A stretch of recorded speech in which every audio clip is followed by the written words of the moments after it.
Calling all beings. Calling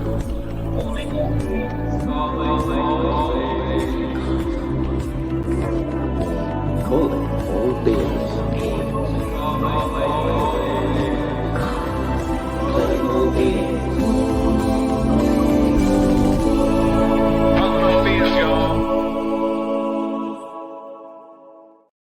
Yeah!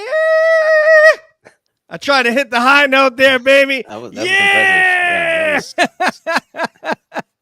Good evening, everybody, and welcome back to Calling All Beings. I'm back from my vacay home in New York in the Hudson Valley, Montrose, New York, where I'm from, and excited to be home with my fam here because it doesn't matter where I am. I'm going to miss you guys and miss talking about the topic. You know, a couple little texts came through, and by the way, even Ash did a couple of British imitations for my host there, Jill. So it was Nice. really cool to get my two worlds together. I'm your host, DJ, and with me is the executive producer, the technical director, the co-conspirator in fun, interesting, and positive talk of all the phenomenon, my man, Money Nathan.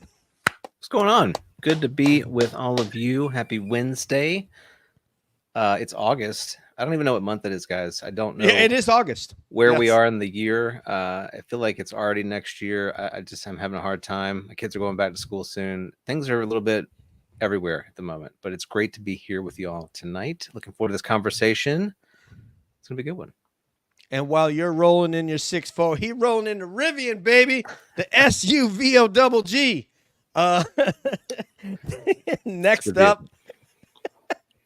Next up, I did get to keep in touch with this young lady here because she's been doing a lot of work for the show and getting us guests. She got us hooked up with homegirl, my military aviation homie, Alex Dietrich. So we'll see when I think we threw a date at her.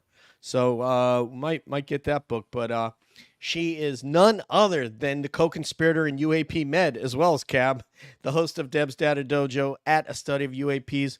What's up, Baltimore homegirl? I am newly obsessed with VR. So I was like, can we do StreamYard inside VR? And then I also got a game, by the way, where it's VR within VR. So if we're in a simulation, it's triple simulation. That sounds like something for you, Nathan, and Exo, man. Get up on that, Yep. Nathan. Yeah, I'm there. I'm all over it. Sounds good. Like gravy on rice. All right. I got to talk to this other gentleman today, the host of Bigfoot Crossroads, and he's a little disappointed that there's not a lot going on, but he is going to try to hook us up with a couple of badass girls from San Antonio that investigate the paranormal, and he'll tell us her name. And he is, of course, the man, 20 years in this joint, the Bigfoot world, and now he's part of Cab and getting into UFOs. Matt Knapp, how you doing, brother? All right, man. I feel like it's like 1988. Is it? Yeah, like 3 blocks away, while we'll be doing this show, there is going to be Def Leppard, Motley Crue, and Alice Cooper performing. What? Yeah, huge concert. Alice Crazy. Cooper? Yeah, Wow. yeah, Wow, man. crazy.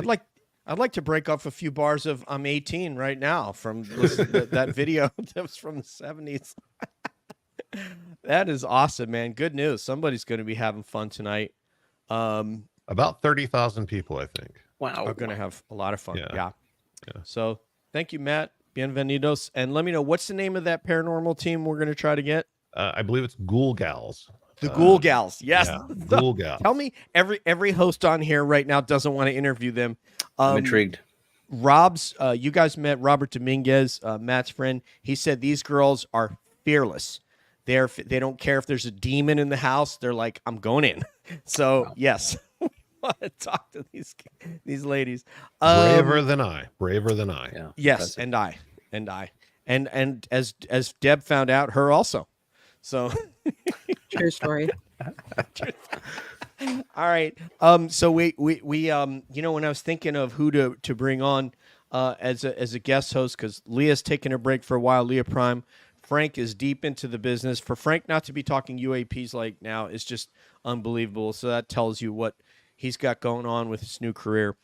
So I said, ooh, who would be perfect for Kelly Chase? Who would be a homie? And I'm like, man, the host of Meredith for Real, my homie from Pensacola. Can I get a amen?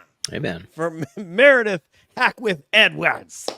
Woo! No, I think Meredith is having some technical issues, so she's. Are you? She's here, but off audio. She'll be here. Don't worry. I know she'll be back. She will be here, and her hair looks better than mine tonight. I know that's probably going to come as a surprise to some of you. But I just want to say I can offer audio services for people who lose their mic during the show. You can. Free of charge. That's impressive. I can. I can read how does it work? out loud. Oh, you can read that. Okay, that's, yeah, there you go. I like that. Like now, she's going to come back. I've just read it. Excellent. Awesome. Okay, we'll get her back in here, and we'll bring on the guest of honor, and then we'll come back to Meredith. But this young lady is out of Ohio, a place that I've lived and loved, and she has been asked to speak at events and so forth. She is an author. She's a respected member of the community, a great intellect who can, really just write out a show and then present that show flawlessly, and someone for whom I have great respect. So party people, put those hands together for my home girl from the UFO Rabbit Hole, the author and broadcaster. Put them together for Kelly Chase. Can I get a hit? Amen. Yes, Hi, amen. friends. Welcome. Everyone should get a DJ introduction at least once in their life. It's an experience that you shouldn't be missed. We're trying to clone him. It's a long process, but I'm hopeful. Exo, according to Exo Academian, he says this is possible. Yeah. My question to him, my follow-up was going to be, why would anybody want to? They'd rather do the 2 goats or 2 sheep. But if Exo says it's going to happen, world, get ready, because after I'm gone, there's going to be another one. Our special guest host is having some issues.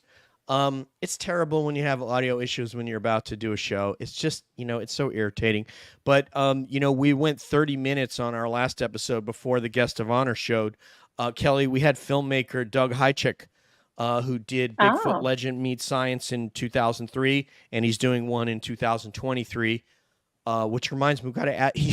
Okay, Kelly, he took a guy named Adam, a very brave soul, and they drove him. Matt, is it in Minnesota or is it in Canada? Because he said it was a long way from. Yeah, I think it's real close to Canada. To Canada in Minnesota. I mean, he has nothing but a satellite phone, 30 days in the woods alone with 27 cameras put out. And he said he heard next to his tent. Oh, no. You know that guy? My soul would leave my body. Just bye. Just bye. Because in our mind, Kelly, we're going, I'm going to say, yo, Bigfoot, is that you? What's up? But in reality, what's going to happen is sharing it and not saying a word. Like, I hope he goes away. I hope he goes away. So, yeah, this happened with Adam. So I got to check in on Ask Doug how Adam's doing up there. Hopefully he's still with us, literally. Anyway, it is an honor and pleasure to have you on, ma'am. And one of the questions that I wanted to ask, because it's so interesting to get to know our friends in the community better. I had the pleasure of meeting you in New York last year, December, at James and Jay's event. And without giving the doxers, direct roadmap to your house, who is Kelly Chase? Oh gosh. I'm just Kelly from Ohio, if we're being real.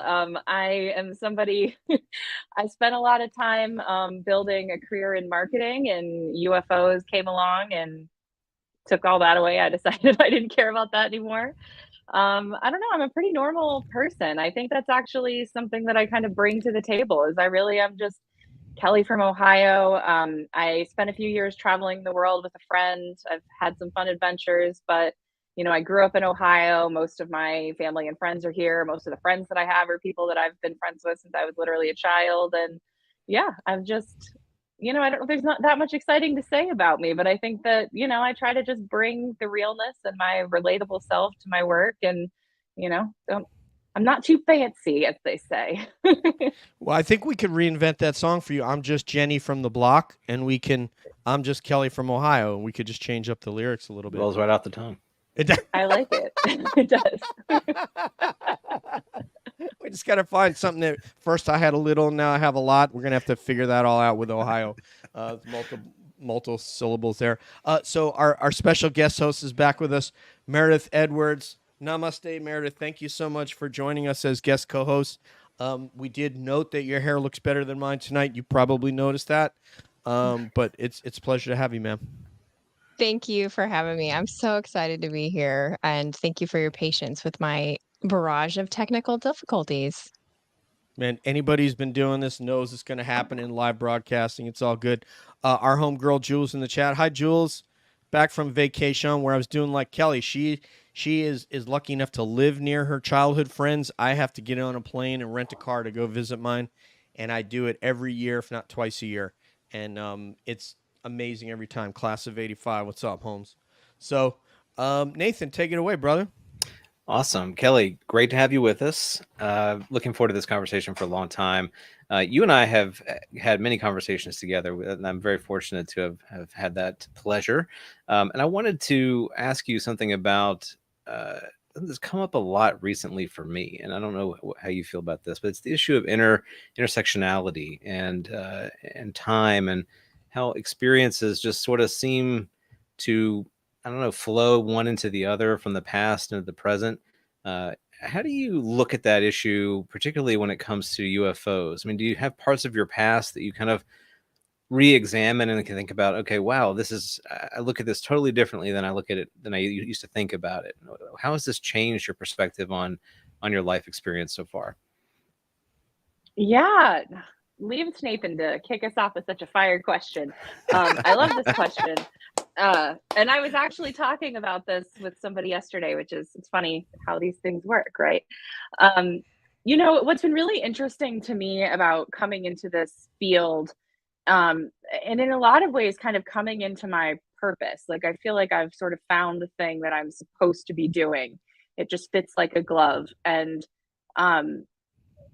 finding that in my life has changed the way that I look at time and the way that I look at, the way things unfold. I think that I'd lived a life up until now that was sort of strange and checkered. I'm the kind of person who likes to blow her life up every few years and completely try something new. And, maybe I'm going to sell all my worldly possessions and go travel for a few years, or, quit that job. Like, I always joke with my friends when they come to me and like ask, like, should I leave this job or should I break up with this person? I'm like, if I'm the person you're asking, you've already answered this question for yourself, because you know what I'm going to say, right? I'm always on team burn your life down. But having found where I am now, it's just so interesting to me to see how all of these sort of divergent paths that my life took that didn't seem to make a lot of sense to me at the time have all come together now in a way that I, anytime I kind of come up against a challenge, I kind of reach into my toolkit and I've already got it. And it's usually the result of something very weird that I have that skill or that knowledge or that connection.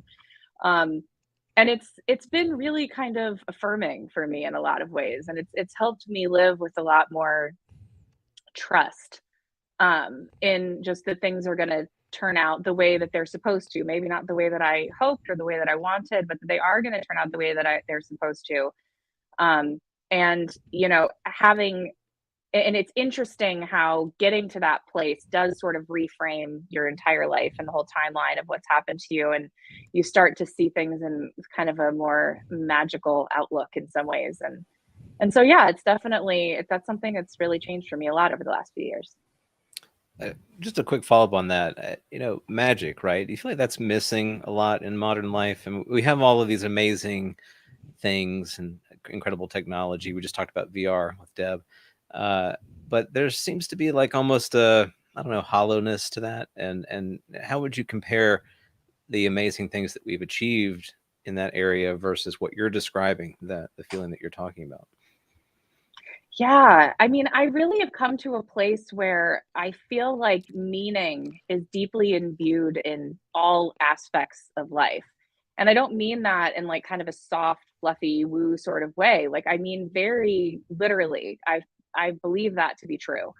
And I think that you can see it in ways that are demonstrable. Like, for instance, I've really been fascinated and obsessed for years with the hero's journey, because, you know, I'm to this point where I see it in kind of like at every layer and at every level of life. It's something that I got really into when I was in the marketing world, because I found that it was just this tool that could like drive people to action. And granted, marketing is kind of a dark way to use that, but it did teach me something. But I'm at a place now where I see that the hero's journey, I see it in everything, and I see the cycles of everything, the meaning. It's hard to put into words, but I do think that we miss something when we just look at the world as being this like cold, mechanistic thing that doesn't care about us. I think that we are in part of the fabric of a very meaningful universe that does care about us. And you know, I think that that's something that you know, you see in the world today so many people who are just lonely and they're sad and they're depressed, and you know, suicide is at an all-time high, and you know, depression and all of these things, and everybody's like, oh, go touch grass, or you know, and all those things probably do help. I'm sure, I know that they help, but feeling that your life is meaningful and that you are deeply connected to the world around you, I think is probably more of a cure for that than anything else. But it's also not something you can give to someone, but it is something that's accessible to everyone. So I hope to see more people kind of make that flip, as Jeffrey Kreifel would call it, you know, in the next few years. Oh, that's just beautiful. Excellent. Well, I'm going to pass it off to Deb. I know she's got like 5,000 questions, so she has to start somewhere. So, Deb? One thing I was going to say that's interesting is, though, when she talks about the hero's journey from New York, I'm thinking that's where we start with the capicola, the ham, you know, the onion, the provolone. Yeah, but you actually meant the cycle of life. So, yeah, jeez. All right. Different kind of hero. Sandwich can also be a journey. So, I just wanted to confirm that magic is real because Kelly is here. The magic is here, right? Yeah. So one thing that you had mentioned recently caught my eye. You have been reading avidly, and you have been reading one book or so a week, which is amazing. I wish I could do that. I'm so jealous. I wish I could just absorb your knowledge, right? Can you please tell people what you would say, like the top book would be that you would recommend to get people started on this quest? UFO Rabbit Hole. Gosh. Sorry, go ahead. Well, yeah, I would love to recommend mine, but I think there's many that are much better.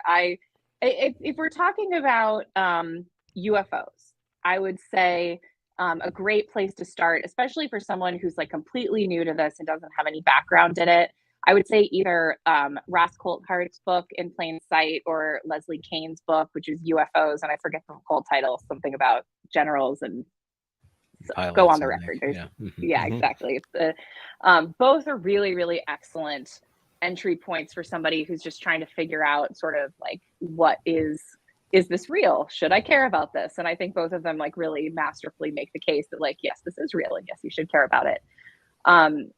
But I also really have this deep belief, just through practice and through my own journey and through the journey of so many, you know, listeners that I've spoken to over time, that there are a million roads into this. You know, when people are like, where's the evidence? I'm like, where is it not actually, you know, because you can find this topic, you can get into this topic from everything from quantum mechanics to ancient civilizations to religion to you know, there's a million different ways in physics, like, and I think that what's most important is that people really follow their curiosity. And so if there's a particular topic that about, you know, related to this field, or really to any field, that really sings to you, that like it really gets your curiosity going and gets you excited, I think that that's the thing that you should do. I think that our curiosity is this really almost sacred tool that we probably ignore too much, that in some ways is this like road sign that's telling you like, this is the path that's for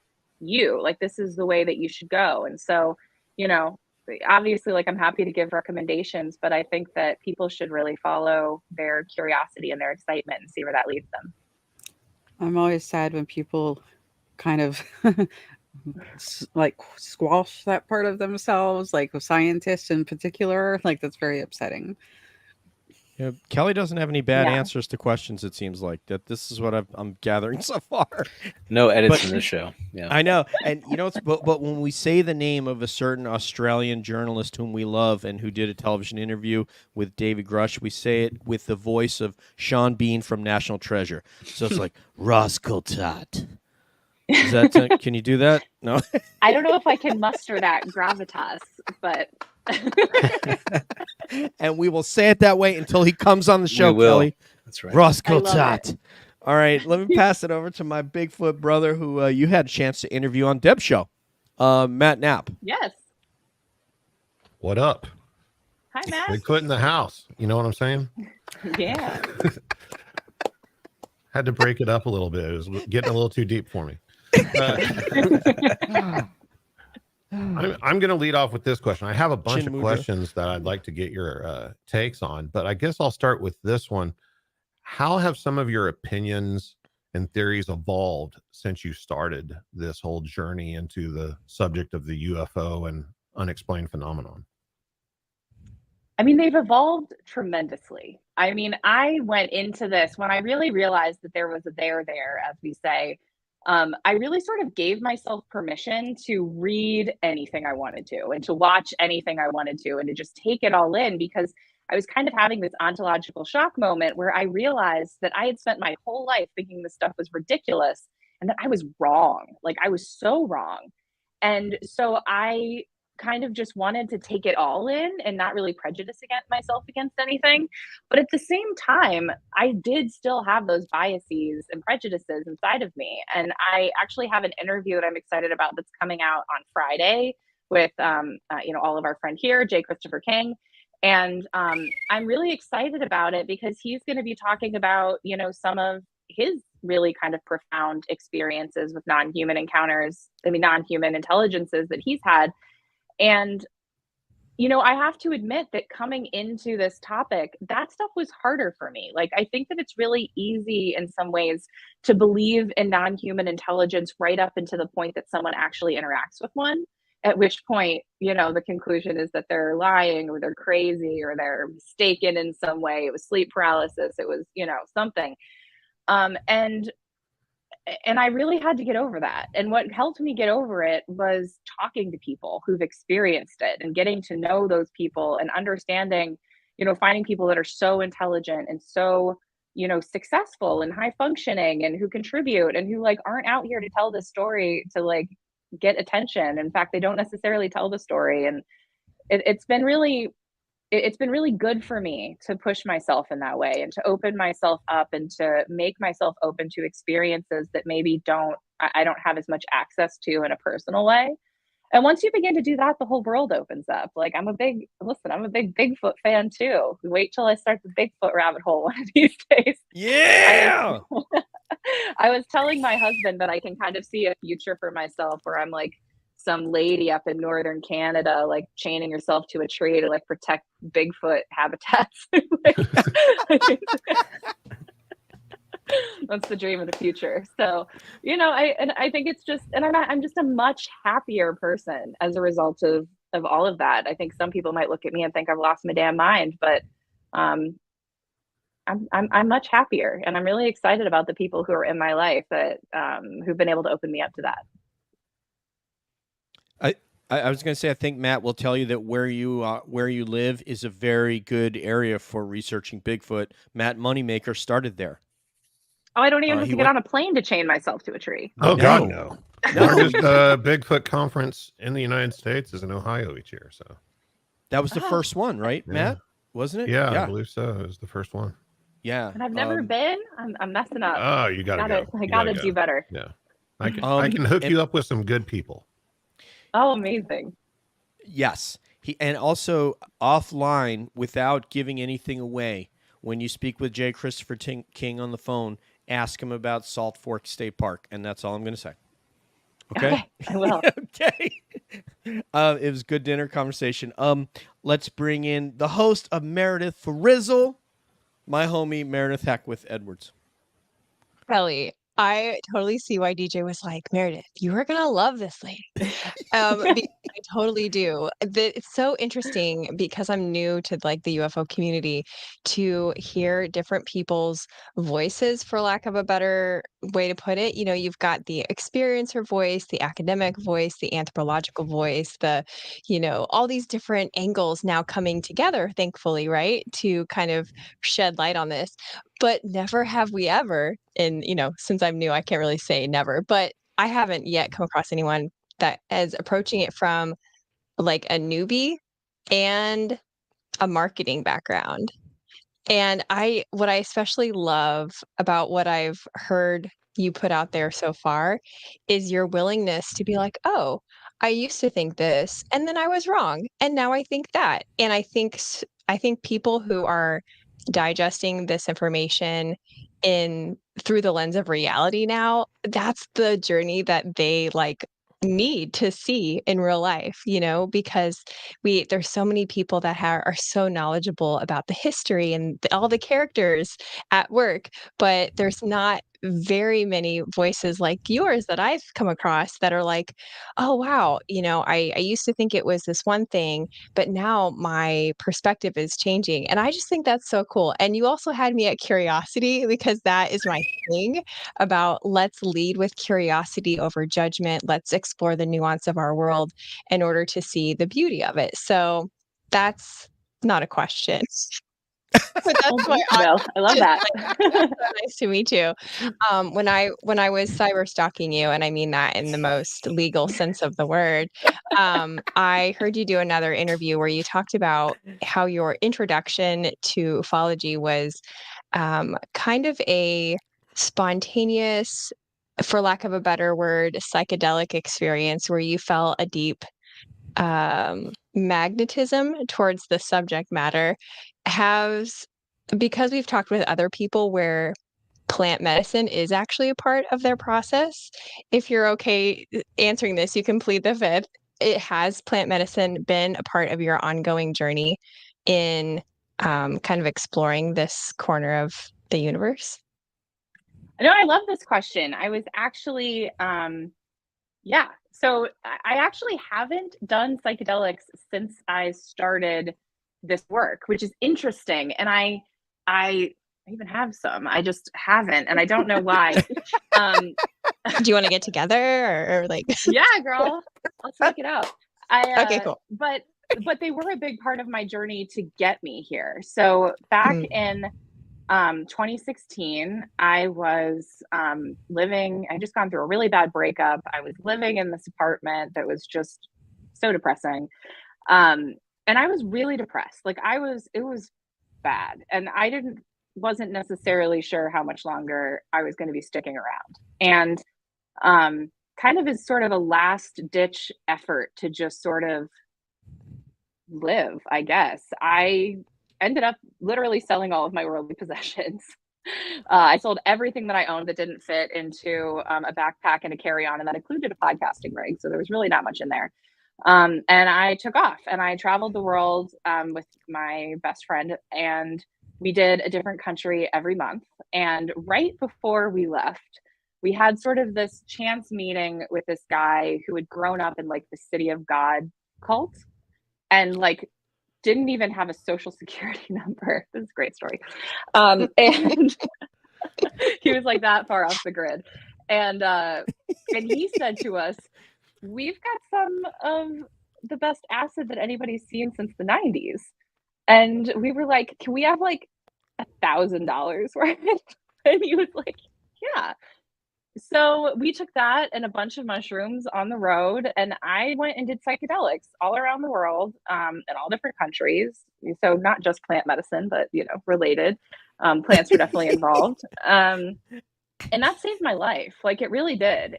I find that psychedelics give me the ability to sort of see myself from the outside and to kind of break down all of the like weird structures and belief systems that you set up in your brain that are all mostly lies and are not helping you, and kind of see yourself as the main character in the story again. It's that hero's journey thing again, and it's where I really got fixated on the hero's journey.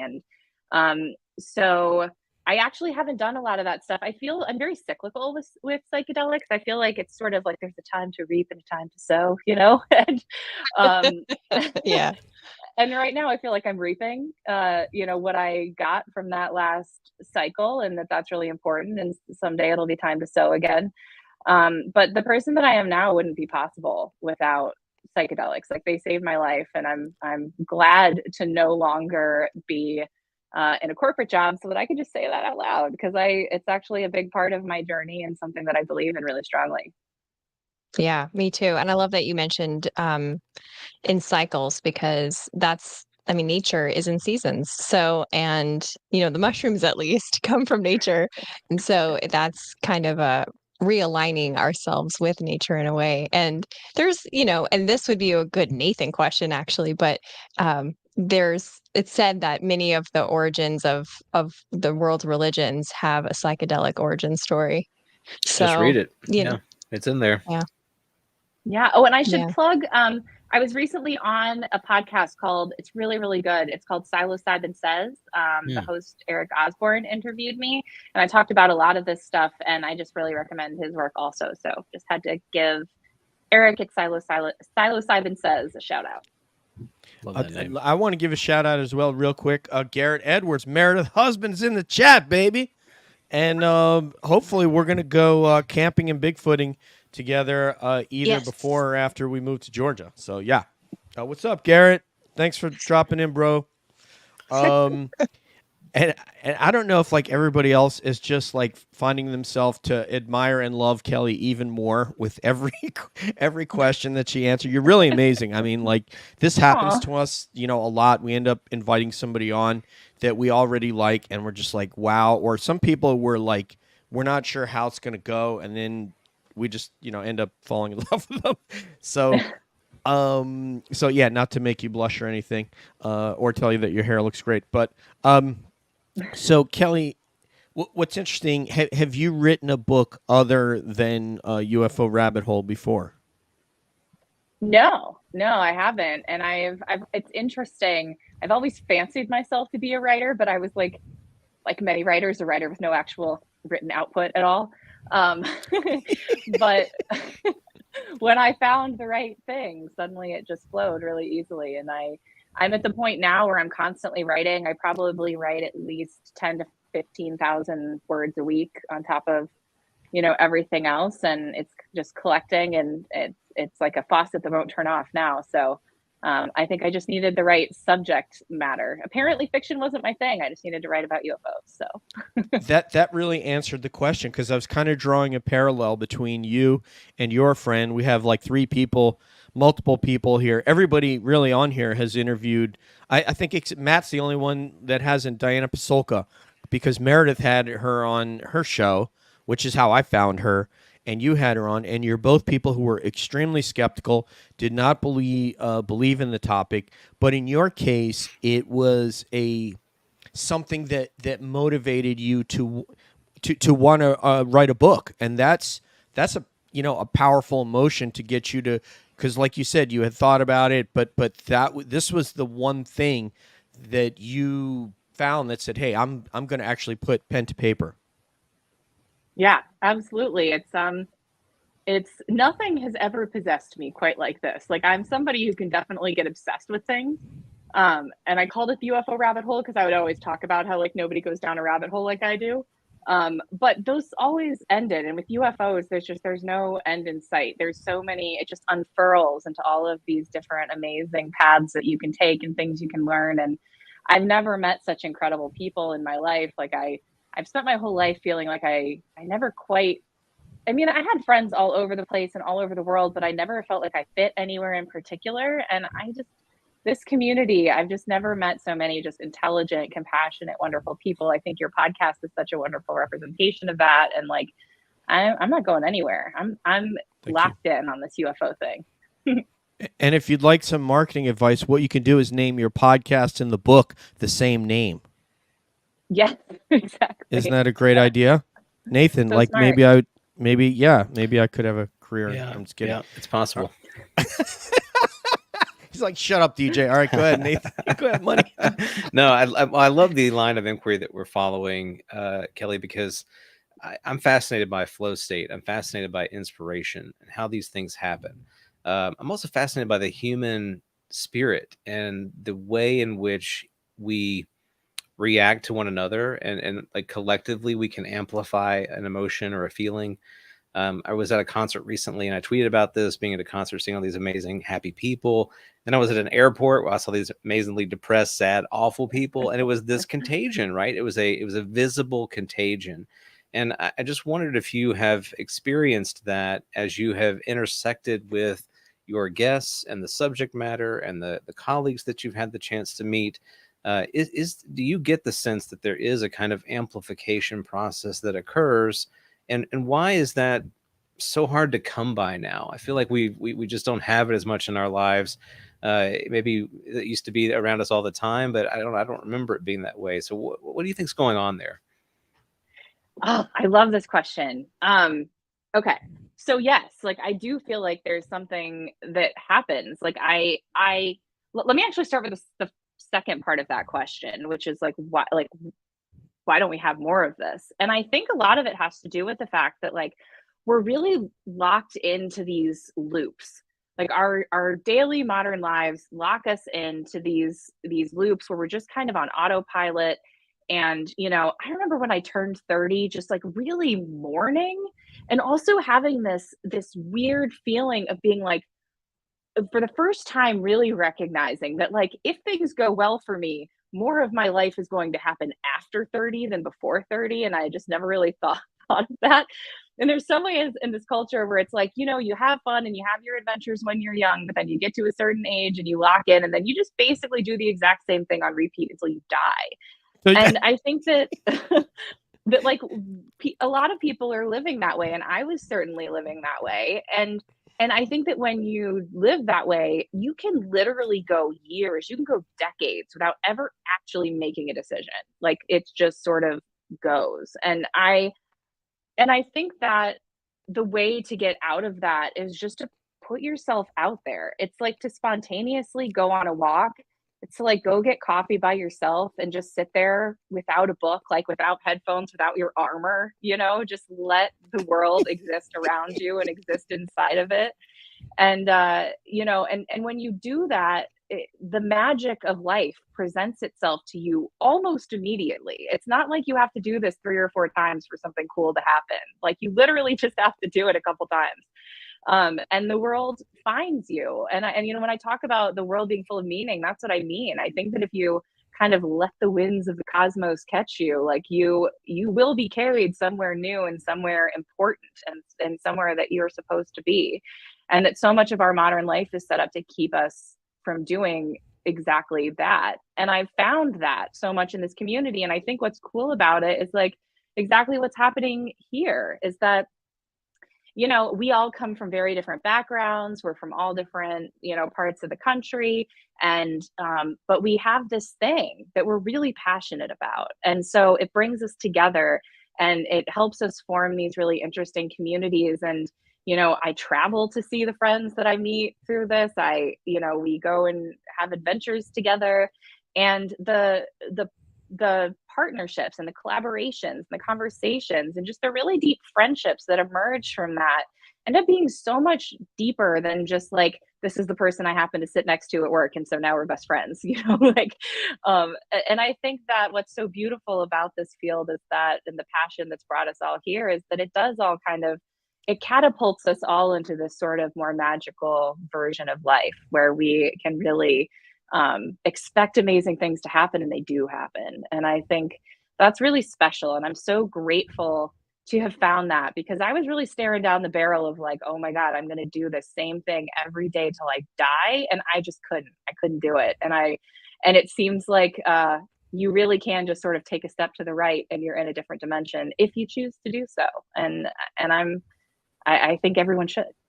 And Grush says there's a mathematical framework for it. The co-located physical dimensional space. That's where they're coming from. Or at least that's right. One theory. Anyway, so Debs. Yeah, I'm going to try to phrase this as best I can. So I was thinking about, we're all going on this journey. Your show often goes down different paths as you go on your journey. Your book was about going on a journey.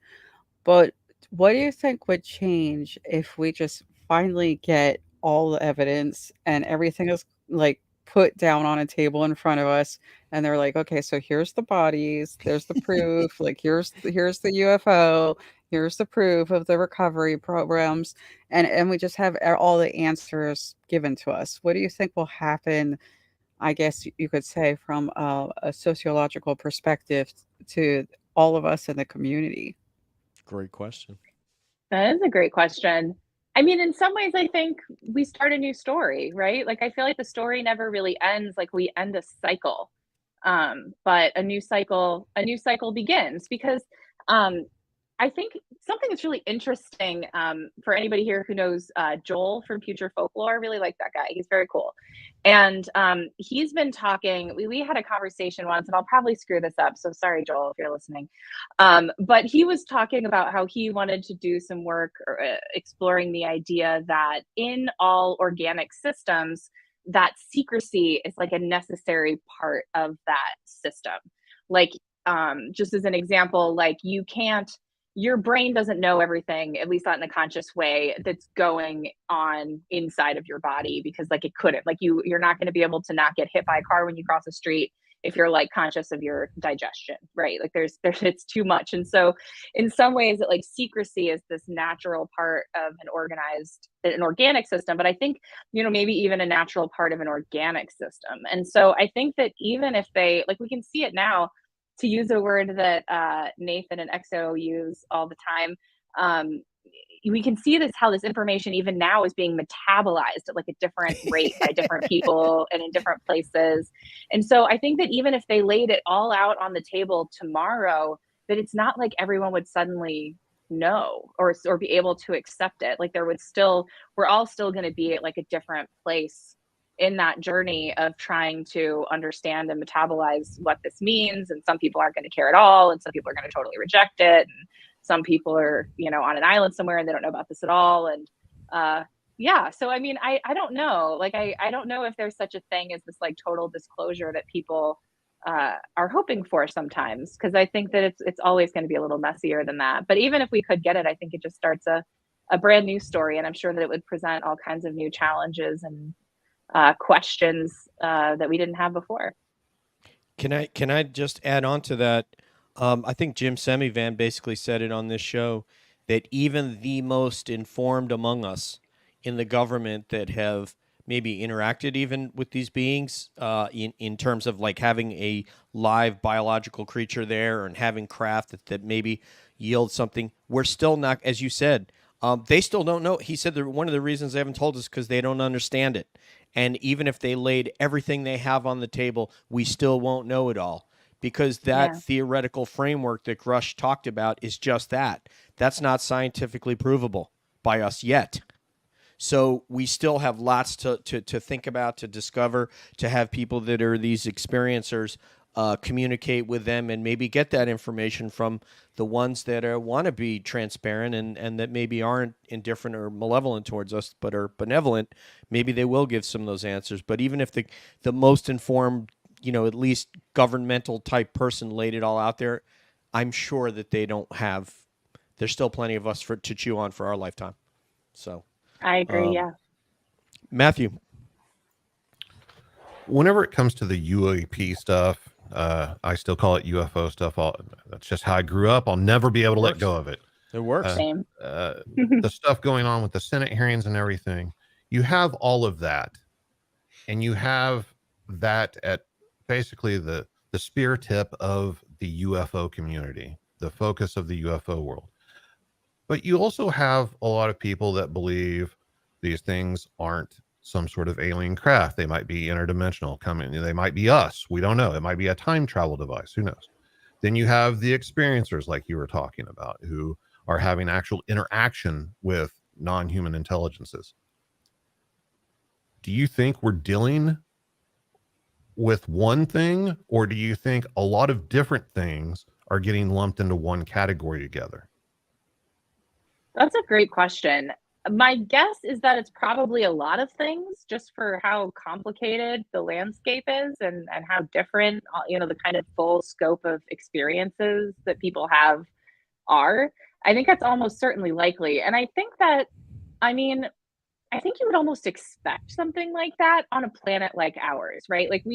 I think sometimes we forget that our planet is very rad. Like, it's really just the best thing going for like thousands and thousands of light years in any direction. And, so if there is life in the universe, and I think that it's pretty safe to assume that life is probably pretty abundant in the universe, since we continue to find it in places that we think life shouldn't be, even on our own planet, and we have a very hard time defining life. And now that we introduced artificial intelligence, right, we are introducing a whole different concept of like what intelligence could even be. So I think that we have to assume that probably life of all kinds and intelligence of all kinds is probably sort of swarming around the earth like insects around a flame. Like, this is a really hot spot if you are looking for any kind of a cool place to hang out. And so yeah, I think we're probably dealing with all kinds of stuff that we just either haven't evolved to recognize, or we have been prevented from seeing, and maybe some combination of all of the above. But it seems to be a pretty complicated ecosystem from what the data shows. And we're really blessed to on this show that experiencers will contact. Like one contacted Nathan, and he forwarded over to me because she was from DoD Intel side. Deb just connected me with somebody, and one of them, I was speaking with her the other day because she's having an evolution in her relationship with the phenomenon. It's kind of getting better now. Before it was painful, and it was pressure, and she was getting messages right when we were on the phone together. She like stopped and said, "Hey, and then we have EXO, we have Jay, we have other people that are having these connections." And so, yeah, they're reporting very different, there's some very different interactions. If Whitley Strieber, I don't believe that the entities that he's interacting with are the same that maybe James has interacted with, or Jay. So, yeah, I think it has to lead us. And I know people think like, oh, DJ's always talking about government stuff. Well, that's just only because that's what I know. But we wouldn't know anything if it wasn't for the experiencers. And they, I do listen to them intently and take heed of what they say, because I believe we have a lot of friends that we don't think it's a psychosis. We believe they're having these interactions, and that provides us insight with which we can sort of start to develop, okay, how grand is this? What are the different tangents and possibilities? And EXO always says it's almost certainly not one thing. It's many things. And I think there's every reason to believe that until we can prove that it's not. So I agree. MHE. Hello, Meredith? It just rolls off the tongue, doesn't it? MHE. Yeah.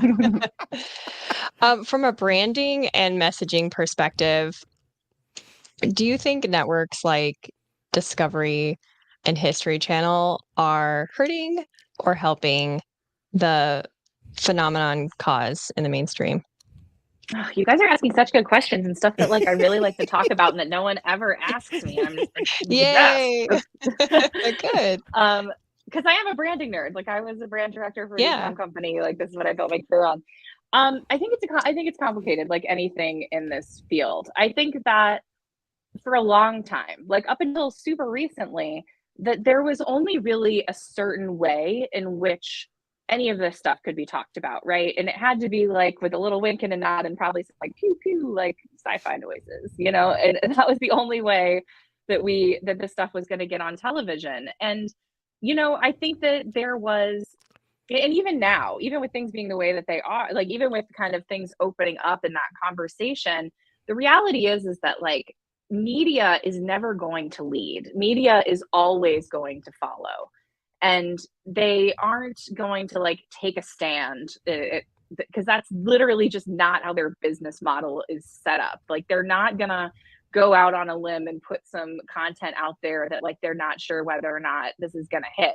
And you see like even more increasingly over time that like a lot of the newer shows that are getting greenlit for like Netflix and all these other things are usually coming from podcasts. And there are entire companies that like develop a certain amount of podcasts every year specifically to develop that IP and specifically the audience to then sell to one of these bigger streamers. So like there's just a certain economics of it where like there are a lot of people out there where like, why do they just keep making the same movies over and over again? Why doesn't anybody have any new ideas? And like there are lots of new ideas out there, but those ideas aren't getting made because that would be a risk. Like they'd have to sink money into developing this thing when they could just develop something that they already know has an audience built in. So like there's all these kind of like barriers to better media getting put out there, which is why I'm really excited about kind of the democratization of media that's happening through things like podcasts and streaming. And you know, there's suddenly there are entry points. You look at somebody like I love the team that did Hellier. I think they're amazing. And like, you know, they just released that on their own, put it on Amazon, put it on YouTube. And, you know, they're really kind of trailblazing in a way of showing that there's like a new way to approach this media. So to get back to the question, I think that probably it hurts, right? Like some of these shows like that just aren't really taking it very seriously or taking kind of like a hacky sort of approach to it. I'm sure that it hurts. But I think we also have to recognize that for a long time, like it was that or nothing. I think we're just now getting to the point where we can start to demand better. But you know, I watched a lot of Ancient Aliens. Like I still put that on sometimes. Like it's a good time. And for people who are brand new to this, if it introduces them to an idea, I mean, a lot of people are just going to watch it casually and walk away, but there's always going to be that like certain percentage of people that follows up and that digs deeper and that ends up having like a more kind of adult interaction with that material. And I think that, you know, if it was that or nothing, then I'm glad we had it. Well, what you're referring to is, you know, what is really active curiosity versus passive curiosity, right? Like active curiosity pauses the Ancient Aliens show and gets on the phone and goes, okay, how much is what is that? And kind of goes down the rabbit hole of a piece of it instead of just passively consuming it as a zombie and not looking into any of it. But I tend to agree with you on the side of hurting, you know, especially Discovery and their dang dramatic music. You know, if they could just dial that back a little bit, it's like everything is a freaking shark attack with them.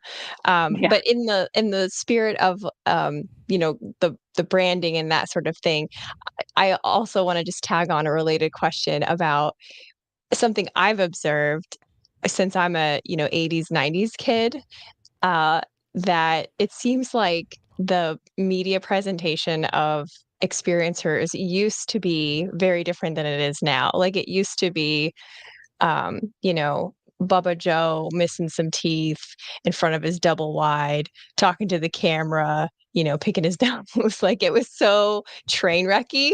And now it's like very academic and very procedural and following protocols. And it has all this it carries weight now, which I just find really interesting. And I was just curious if you have made any similar observations over the messaging that comes out about phenomenon and that sort of thing. Yeah, no, I have noticed that as well. It does seem to be getting better. And I wonder if a big part of that might not be that over the last few years, we've seen, it's clearly still an issue, but a reduction in the stigma. Because in some ways, I think that it was intentionally done, right? To kind of Yeah. discredit these people and make us, you know, wonder about their credibility. But at the same time, I also kind of wonder because I know so many experiencers now who are like, you know, department heads at major universities, like have very important, successful jobs and like a body of work in a totally unrelated field to this. And, but who just do not talk about this. They will not talk about their experiences. And so I wonder if part of it was like the active cultivation of the stigma, but then at a certain point, the stigma becomes kind of self-reinforcing because if the only people who are willing to talk about it are people who like don't have the self-awareness or like the connection to actual reality to understand that like maybe you shouldn't go on television and tell people this stuff, because or if they don't have a lot to lose, or they don't have, so I think that there's like a little bit of selection bias that ends up happening there as well. And so I'm hoping that if we can continue to fight back against the stigma, that we're going to see more and more experiencers come forward and realize that like experiencers, they're just like us. They're a little weirder, but they're that's also another like us. opportunity. I love that. That's so great. And I love what you said about media always follows and never leads. That's really an empowering statement about, what we participate in the media is like a vote essentially. Yes, absolutely. Yeah, your eyeballs are a vote, 100%. You know what's interesting is the last guest that we had on, Nathan, was on vacation for this. I think it was just myself, Debs, and Matt.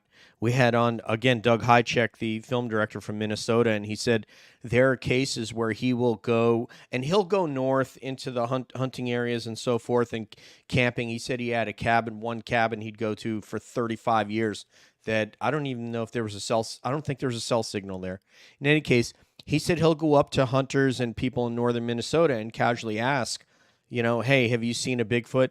And their response of no, he could tell that they had.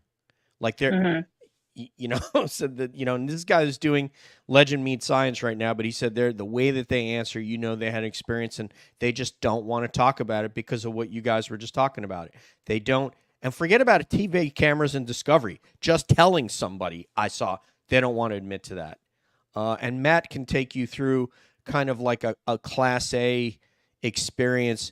Matt, talk just real quick. Let's just go off road for a second because we're about to get in a little bit of fireside here. But Matt, take through the sort of the daytime Class A close up Of who?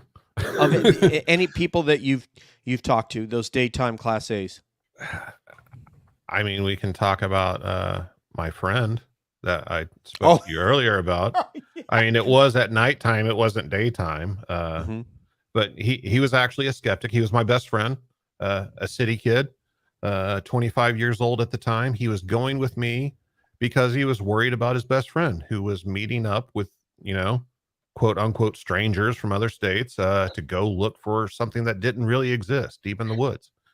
So he went along, and just by pure dumb luck, he had an up close personal sighting with one 30 feet away. Wow. Changed his life. His reaction was screaming and locking himself in my car, going into complete shock, begging me to drive him 8 hours back home immediately. And this was the first day we were there. We were actually there for a conference in the area. But it took about an hour and a half for people to get him to calm down and everything. Some ladies that were with us got in my car with him and talked to him privately, and kind of got him calmed down and everything. He ended up getting a tattoo of a Bigfoot on his arm because of the sighting. But, he doesn't really tell people about it. He still doesn't really talk about it that much. And then to kind of compound that, he's Native American. His family's Cherokee. And their particular belief system is like, you don't really talk about them. You just accept that they exist and that's it. They're, leave them alone basically. So the thing you're saying about the witness and the stigma with the witness, I think that's dead accurate for sure. Back in the 80s and 90s, who was willing to take the $500 paycheck and go on TV and tell their story for everybody? It wasn't going to be the academics. It wasn't going to be the people that had something to lose. It was going to be, quite frankly, usually the poor people living in the double wide that the $500 was worth them going on television and making a fool of themselves or having, a mockery made of them and tell their story. And so I think that had a lot to do with it. And I definitely think that has changed the more as time progresses, and now it's no longer such a big deal. You're not going to lose your career if you come forward and talk about it in most cases, but I still think there's that bar set of what the public is willing to accept right now. So some of those stories are still kept secret, and maybe someday they'll come forward and be able to share stories without judgment and without fear of losing all their credibility in their career. And we're smiling, but it's very Whitley. You guys that got to meet Whitley Strieber, if you remember, Priscilla was tearing up when he was telling his story. It's that kind of fear and shock. Yeah. That, I mean, I will never, ever, and Matt's heard me tell the story a couple times, the Cab has heard, and I won't go through the story now, but basically it was a researcher from Florida who did kind of like Kelly. He moved himself out to the Oregon, Washington area because he had some, vocal experiences in Florida, in Central Florida. I can't remember the town, Ocala, and he decided, I'm moving to where they are. He moved out to Oregon and did 6 years of research out there, and took people out in the woods and everything, until one day he went to wash his frying pan in the creek after breakfast, and he saw footprints leading away from the creek up a trail. He followed them, rounded a corner, and it was standing right there. He turned around, he dropped to his knees, threw up, and then looked over his shoulder, and the creature was sort of stopped making eye contact and was kind of looking to where his vehicle was, as if just get out of here kind of thing. Didn't move, and he got up and he ran back to his vehicle, and he stopped researching Bigfoot that day. Well, Wow. Just today. So the last person that I interviewed for this past week, he was he had an encounter in Mississippi, right on the line of the Pearl River. It basically makes the state border. And just today, after the fact, we're talking through text messages, and he tells me that he's going to go back to the area where he had his encounter, and he's going to go by the gun range there, an outdoor gun range, where they have, like, how for instance, in parks at like trailheads, they'll have like a clipboard hanging up where you can like sign in with your name and everything if you're going on the trail. So he said they have a sign like that for people to write down their recent sighting that they had in the area of Bigfoot. Oh, yeah, cool. at this gun range. And I was like, are you serious? And he was like, yeah. And I was like, well, I mean, don't go out there for me, but like if you're going out there, I'd love to have a photo of that. That would be amazing. But it's just like, in some areas, it's just so common that, like, yeah, everybody knows somebody that's seen one, and it just doesn't really get talked about or anything. It doesn't make it to the internet. It doesn't make it to the TV shows, but it's just widely accepted. And that's so kind of cool. like what I was going to ask Kelly to just come off of what her and Meredith were talking about, and then I'd like to take this to Nathan and the rest of the panel. But do you think that media has a role to play in disclosure, or do you think that they're going to be separate but equal? Like, do you think that it has a positive role to play, or do you think it'll just be sort of commercialized, marginalized, and just in that sense? Yeah, I mean, I think media is going to play a role whether we like it or not. It's going to play a big role. And unfortunately, so much of what we, the kind of monoculture that we all live in is created for us by the media every single day, And I don't think that's going to stop. And obviously, I mean, as much as it's going to be exciting, I think, when in the next few months, as things go the way we all hope they're going, that more people are going to have sort of an awareness that there's something going on here beyond what they were told. I think that I'm already seeing a lot of money coming into the space, in the podcasting space. I've predicted to people, and I think I'm going to be right on this, that within 2 to 3 years, I think there's going to be as many UFO podcasts as there are true crime podcasts, and I think there's going to be a major dilution, and that a lot of the people who are going to be coming into this aren't necessarily going to know. They're not going to have the background. They're not going to have the deep knowledge. They won't have done the homework. They basically are going to be handed this project and say, like, make something about UFOs now. And so, that's discouraging. And I think, but there's always hope, right? I'm the eternal optimist. And I think that although a lot of that is inevitable, that we've got people like all the folks here on this call, and like the community that we've built on UFO Twitter, of people who are really passionate about this subject, who are going to keep making good stuff and putting it out into the world. And um, I think that I'm hopeful that we're going to be able to be at least, some part of that. And that, yeah, I think a lot of it's going to come down to, the kinds of media that we engage in and with, and the kinds of media that we support is going to go a long way. But I think more than anything, just continuing to, build out, inroads with the public and try to communicate to people and bring people into this in the best way that we can. We have something to offer that media isn't going to be able to give people, because at the end of the day, for people who haven't really explored this deeply, they're going to end up just making some version of Ancient Aliens again. Like it's not going to be. And I think what all of us know is how incredible it is when you find these, a work that is, or, whether it's a podcast or a book or an article or something that really resonates with you on a true, authentic level, and how different that is than just like the fluff that's out there. And so, I think that there's a place for this community to lead moving forward. And, we're going to be drowned out by a lot of other noise, but they're not going to be able to drown us out all the way. We're still going to be here kicking. And I'm excited to see what, this community is able to accomplish in this new landscape, because I don't think we should count ourselves out yet. I think that, if we work together and we're very intentional about the work that we put out into the world, that we can make a difference. And I think that's important. I don't think they'll ever drown us out. But before that, just They want won't to say drown you hi out, to DJ. Scott Gearin is in the chat, my USAF pararescue brother. Hi, Scott. It's been a minute. Welcome back.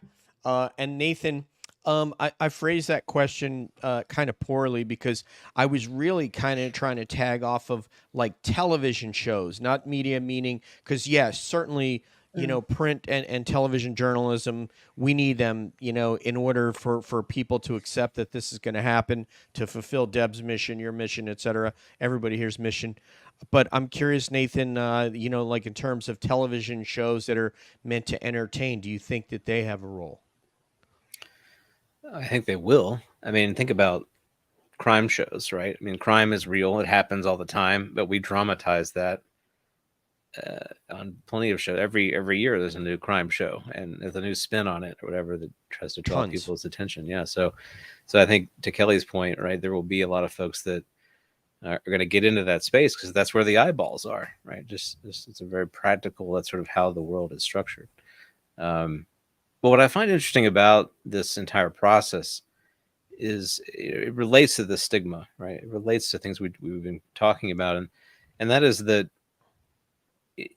there's something that's special that really happens when you connect with someone and you give them space and permission to be authentically who they are, and how hard that is to do, not just to create the space, but also to be authentic when the invitation is extended. Right? Because all of us, we're all really good at not doing that, right? We're all really good at, kind of boxing away the parts of our experience in life that we know are not okay to talk about in public circles or whatever.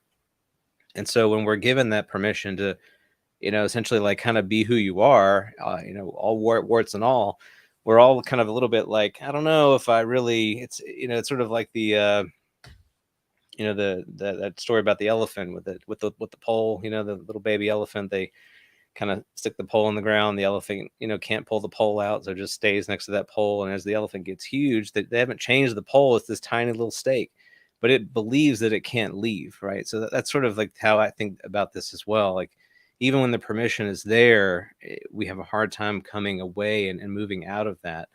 But this process has the opportunity to really transform the way in which we relate to each other, because it is so personal, right? I know that the nuts and bolts and the scientific rigor, all that's really important, but it's not a far jump from that to how it impacts real people on a personal level.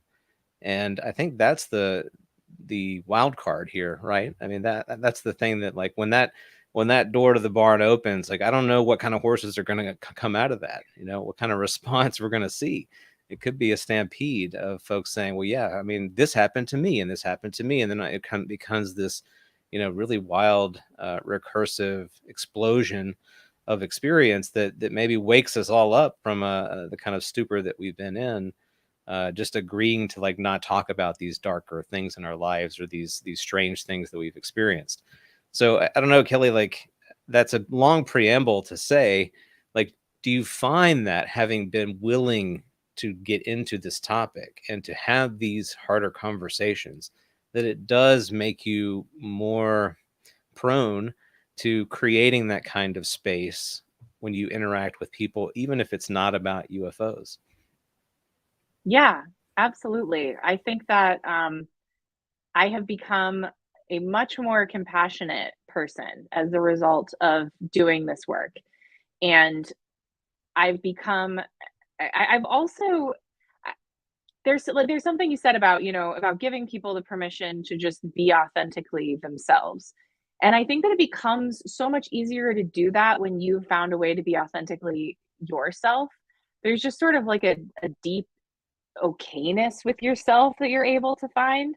It took me a lot of years in my life to get to that place. And I think that at the point that you're able to kind of stop judging yourself and just be, that suddenly it makes it a lot easier to just let others just be. Yeah, and it's one of the most rewarding parts of this work is the interpersonal part of it, and the friendships that you make, and the people that you hear from, the emails that you get, the stories that people share.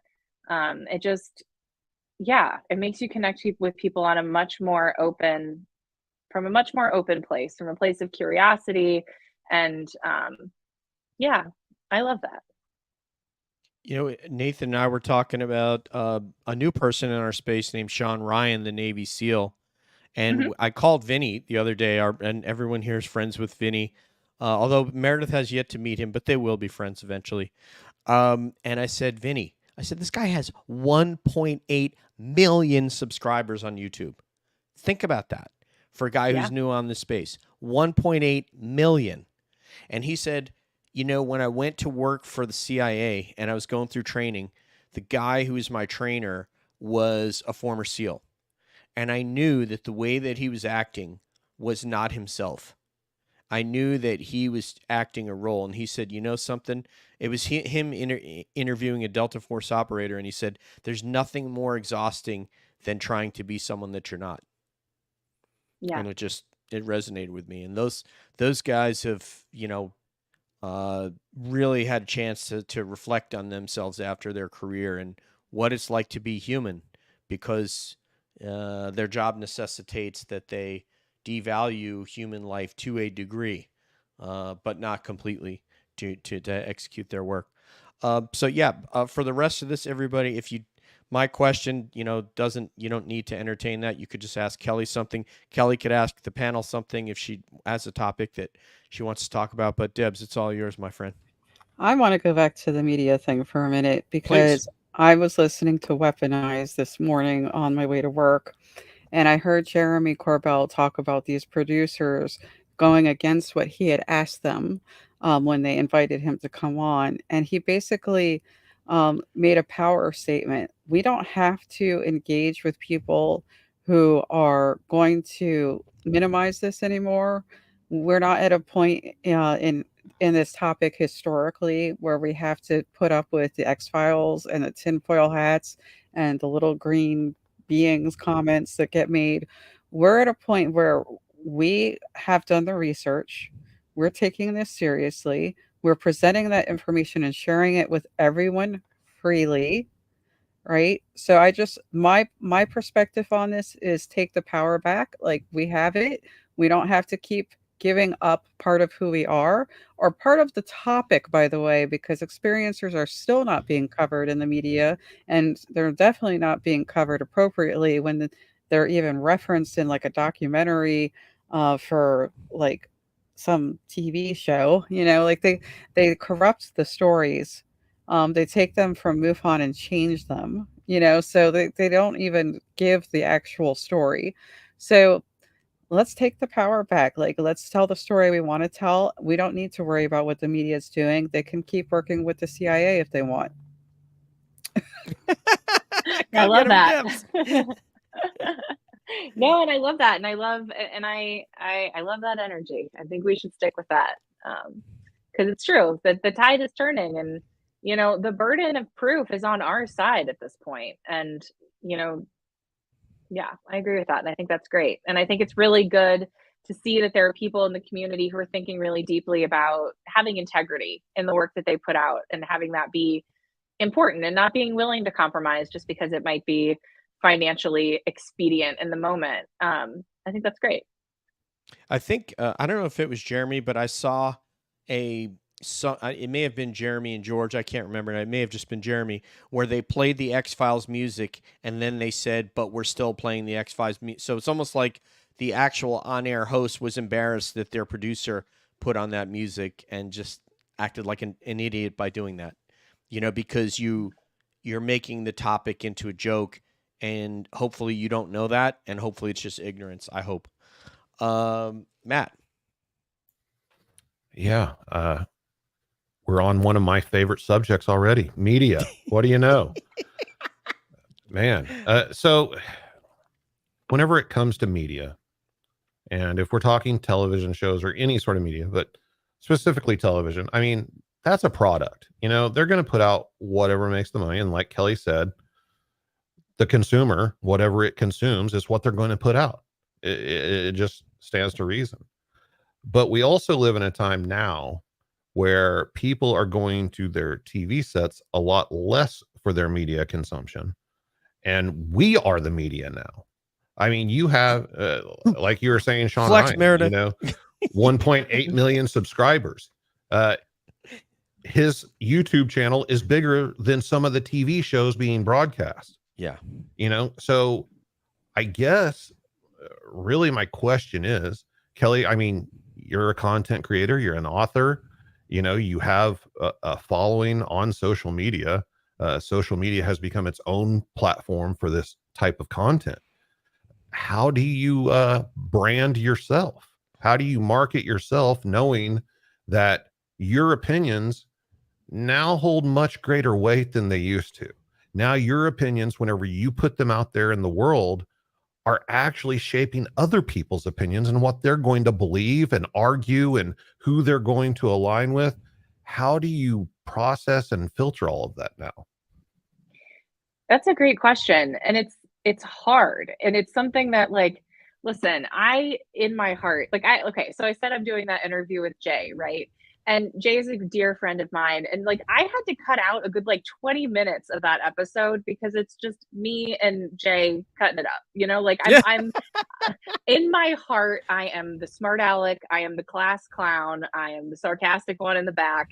And I've had to let go of the snark, and I've had to let go of a lot of that because I've had to realize that when I put stuff out there, that people are listening to it, and that I have the ability, not I feel like I'm out here changing the world with a tweet or anything, but that I am consciously putting energy out into the world that's going to go somewhere.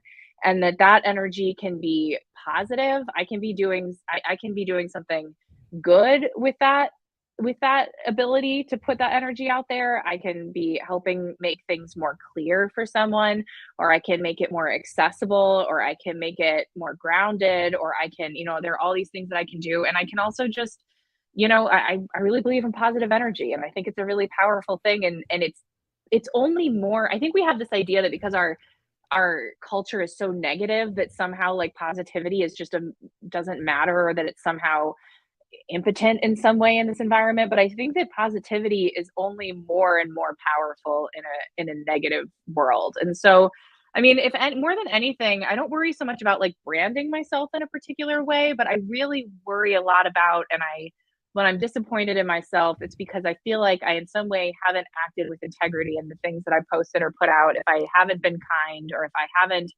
been thoughtful, or if I just fired off because I was angry, which I do sometimes, and I'm working on that. More than anything, I'm just trying to really behave with integrity and put things out into the world that are positive to the best of my ability. I'm a human being and I screw that up all the time.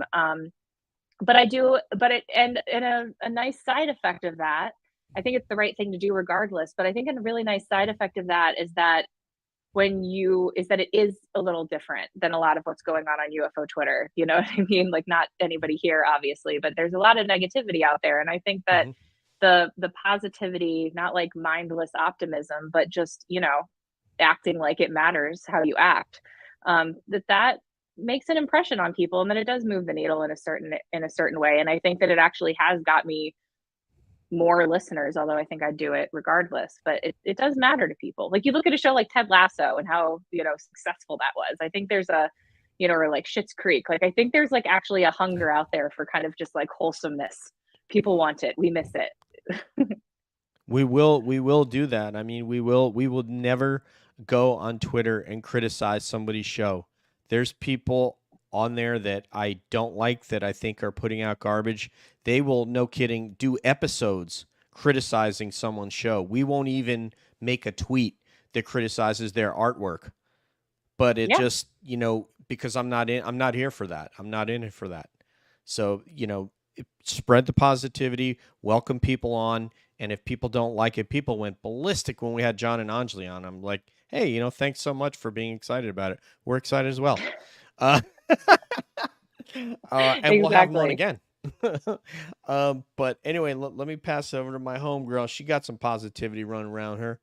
Meredith. Well, yeah, I was just going to say, I think what people connect with and they crave is that, just what we were talking about earlier, right, Kelly? Like, being authentic. And so if you're a little salty and that's your authentic self, I think that connects with people. And it's that, that overly sanitized version of information delivery that I think people are partly just like, oh my God, I'm so tired of it, And it'll be interesting to see if your prediction comes true.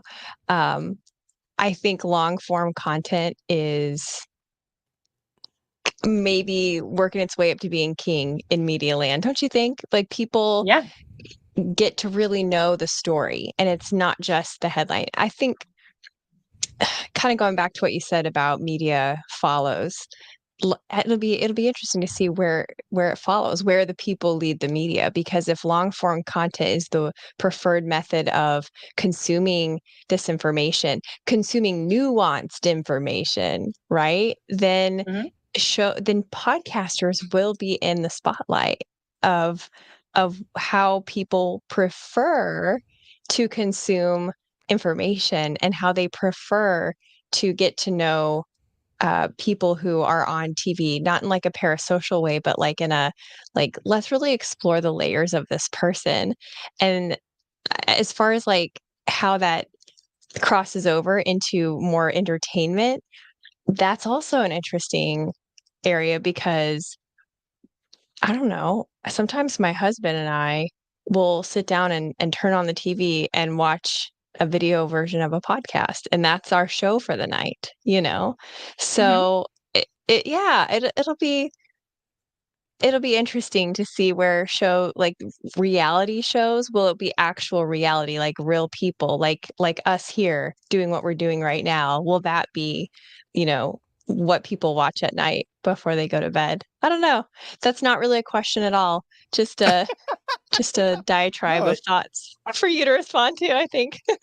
Yeah, no, I think that's so true. And I mean, I am, speaking of Sean Ryan, I am only like, I've been made dinner twice now to his interview with Brandon Fugel, and I'm not quite done yet.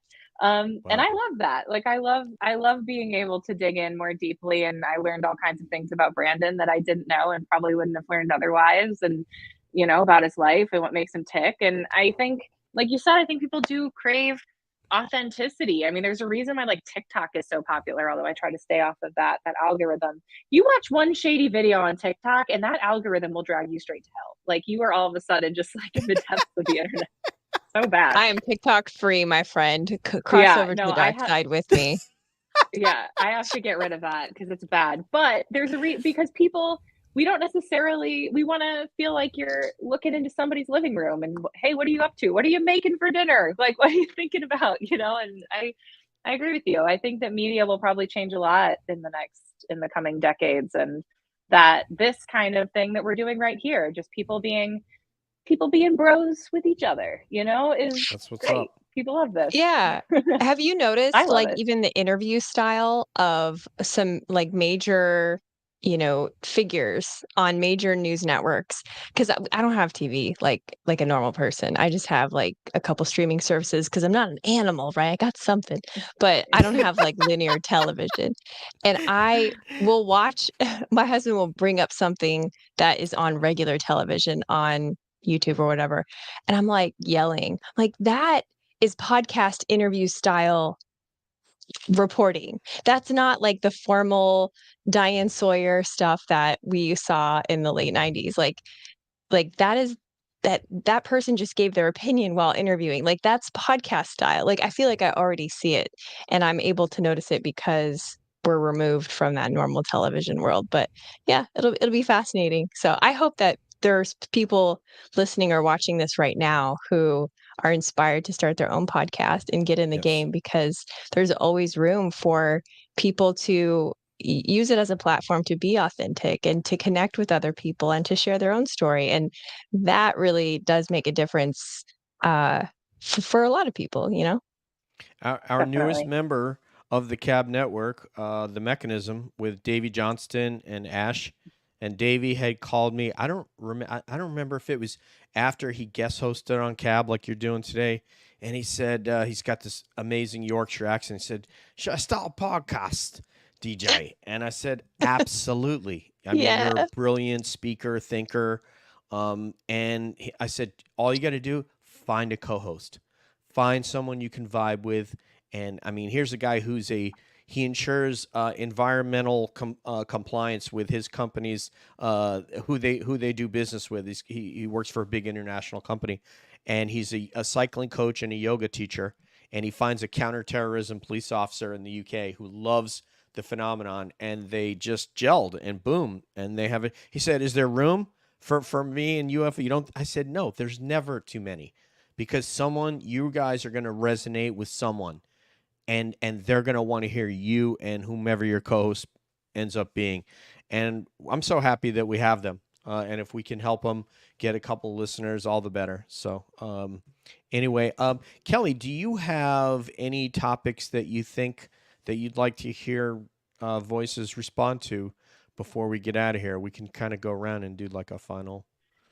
Yeah, I mean, speaking of Sure. curiosity and excitement, I would love to just hear from you guys about what you're excited about right now. Like what new thing are you reading or new idea are you, wrestling with or even if it's outside of this whole UFO world. I'd love to just know what you're excited about right now.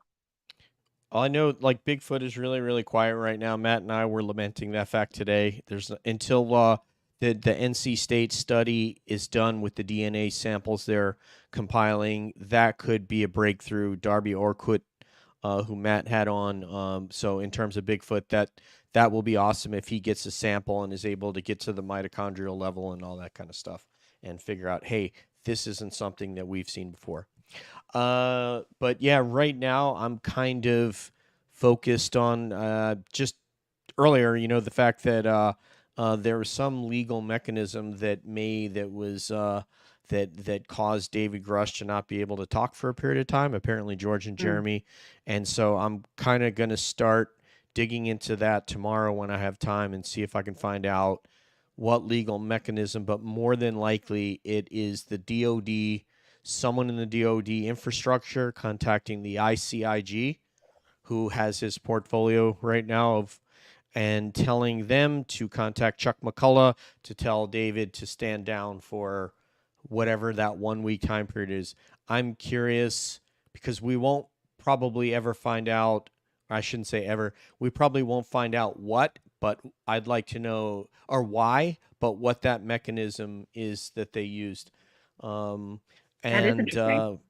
Yeah, and for me, I'm just kind of excited to see the next group of, let's call them whistleblowers, to come forward that will support what he said.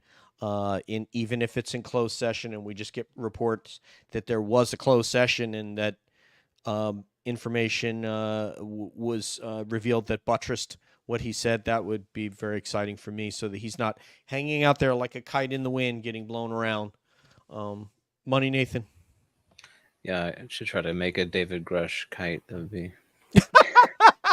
pretty sweet. It's like a UFO of its own kind.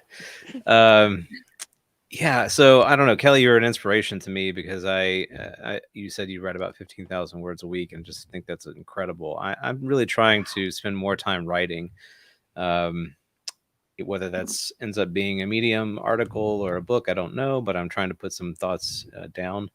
And outside of that, I'm very intrigued by the kind of current notion that Darren and I are tackling this, and that's this kind of nexus nature of reality, and the way in which the phenomena that we hear about and people are sharing with us, et cetera, like it comes in many different forms, but it intersects with reality in all these different places.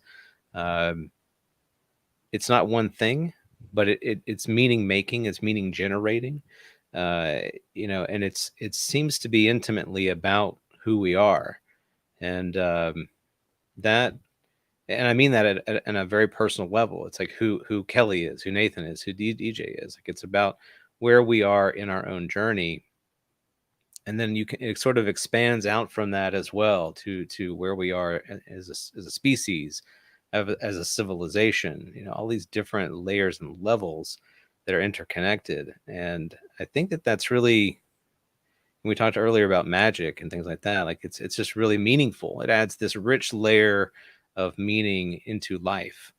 I think we've atomized life really well. Like, we've done a great job of just breaking things down into these tiny little constituent pieces, and we've built incredible technology as a result of that. So kudos to us for cracking that part of the experience.